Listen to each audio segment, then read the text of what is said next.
with no rehearsal. Take it personal, cause the devil is a liar. I'm telling you the truth, hey. It's all what you do, hey. The things you gotta do, hey.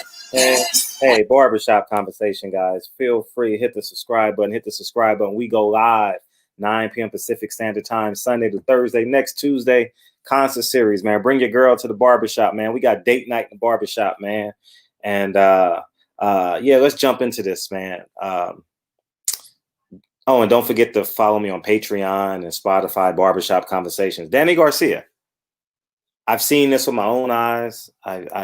And Danny, and follow me. Shout out to Brian Cussard on the interview. And follow me with this interview really quick, so you can grasp I draw the parallels with what he said. I've seen Danny Garcia be the best fighter in the world. I've seen it with my own eyes. I've seen him do it 2 nights in 2 fights. I've seen him do it against Lucas Matisse, and I've seen him do it against Amir Khan. And I want to highlight the Amir Khan fight. And you guys really, really, really need to fully grasp. And I did a video on this in the past about Danny Garcia and his unwavering belief in himself and his timing, and that he's going to catch you. He knew that he had to be the turtle in that fight. Go back and rewatch that fight.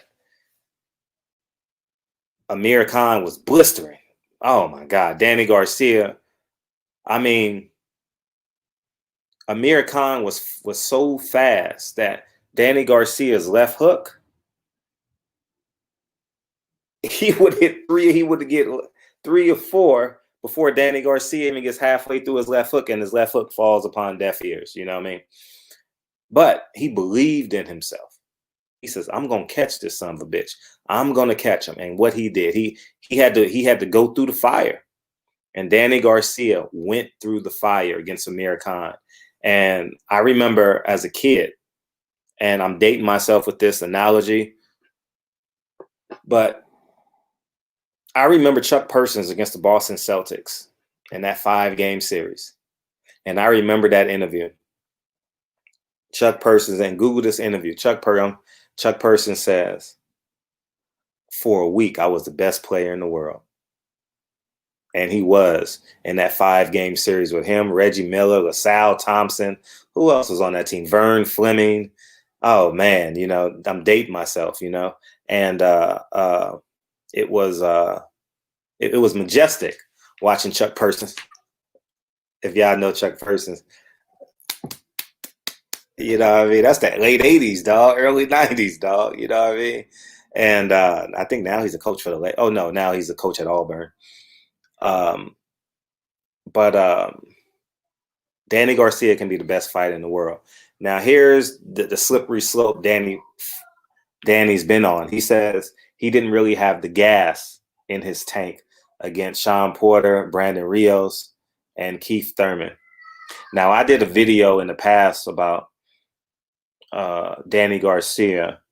I spoke upon this. Maybe someone interviewed me, or it's on my channel somewhere, about Danny Garcia not having the appetite for boxing. And he alluded to that. And those were the fights that I was making mention. I saw it in Lamont Peterson a lot too. The second half of the Lamont Peterson fight, I saw it too. The lack of hunger, like he was content. He was wealthy. Boxing has served him well financially. And now everything he does is in the millions, and you got to find that hunger. Now, I think Danny Garcia can be the best fighter in the world. I have him as the underdog, 2.5 to 1, 3 to 1 against Earl Spence. I'll be betting on the fight. I'll tell you guys the day of the fight how I'm betting on that fight. But he's going in against a monster. Earl Spence is a monster. And Earl Spence better beware. Because I've seen Danny Garcia do it on 2 nights, and that's special. I saw Danny Garcia on 2 nights be the best fighter in the world.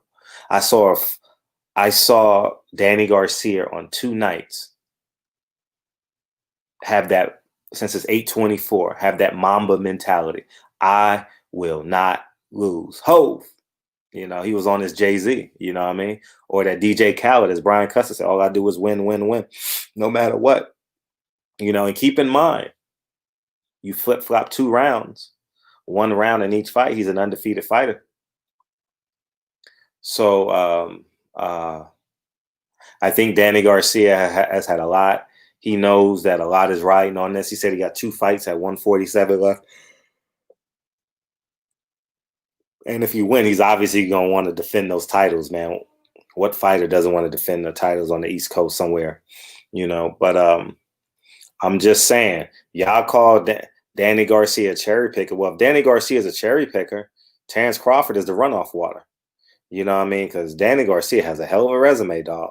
Lamont Peterson, Zab Judah, Amir Khan, Lucas Matisse, Morales.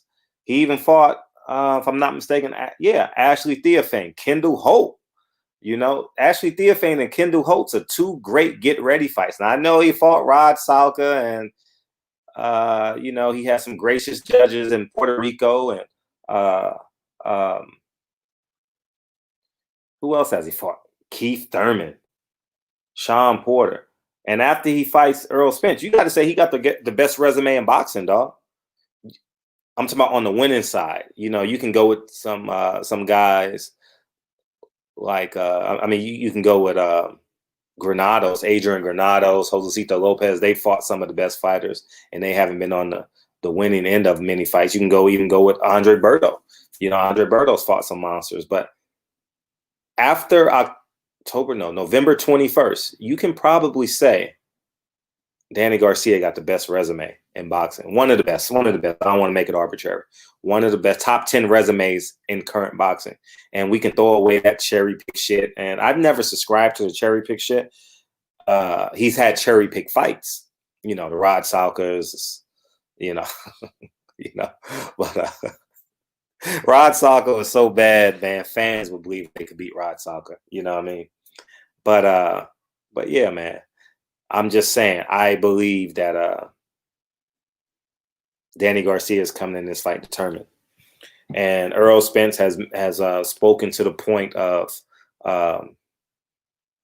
he's reborn, he's born again, he's what's that said? What they say in church? Born again. He's born again.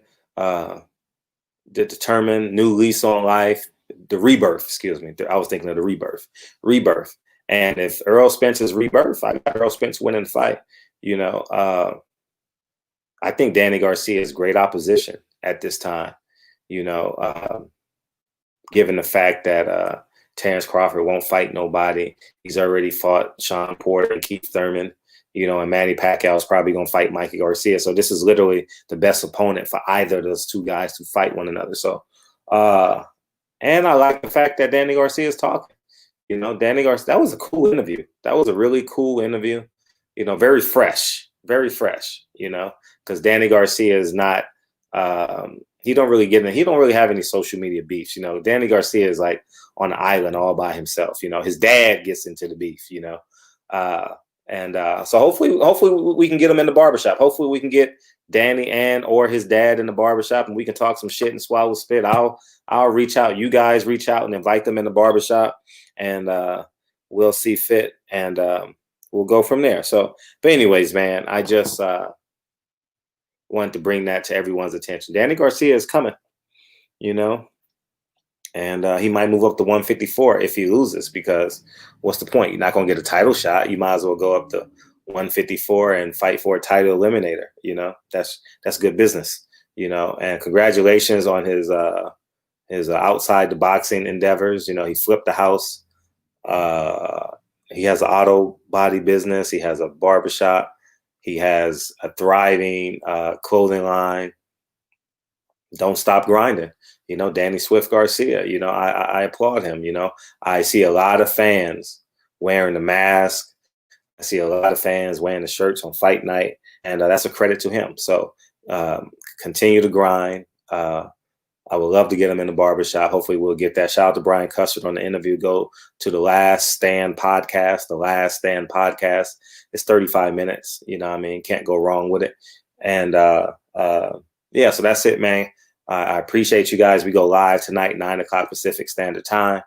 And I'll talk to you guys soon. And concert series starts next Tuesday, September 1st. We got hope. Go to my Instagram, Silent Heroes on Instagram, and you guys can hear what she sounds like. She's amazing, flawless.